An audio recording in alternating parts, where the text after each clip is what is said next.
ভাই তাড়াতাড়ি আসেন, আমাদের যেতে হবে না।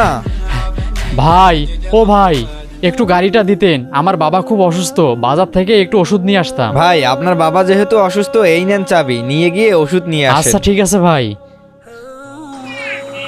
আচ্ছা ঠিক আছে ভাই, পরে কথা হবে।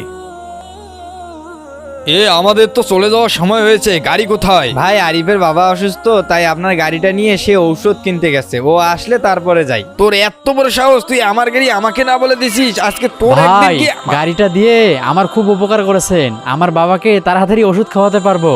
এই নেন চাবি। এইদিকে দে চাবি। বন্ধু, এটা তাহলে তোর গাড়ি, এই নে চাবি। রাখ তোর বন্ধু, ইডিয়েট কোথাকার, মানুষের গাড়ি দেখলে চলার খুব ইচ্ছে জাগে। বন্ধু, সামান্য একটা গাড়ির জন্য তুই আজকে আমার গায়ে হাত তুললি। আমারও গাড়ি ছিল, তখন তুই আমার গাড়ির পিছনে পিছনে চড়ে বেড়াইতি। প্রিয় দর্শক, এমন বন্ধু কেউ করবেন না যে অতীত ভুলে যায়। আর যারা বাবাকে ভালোবাসেন, ভিডিওটিতে একটি লাইক করবেন।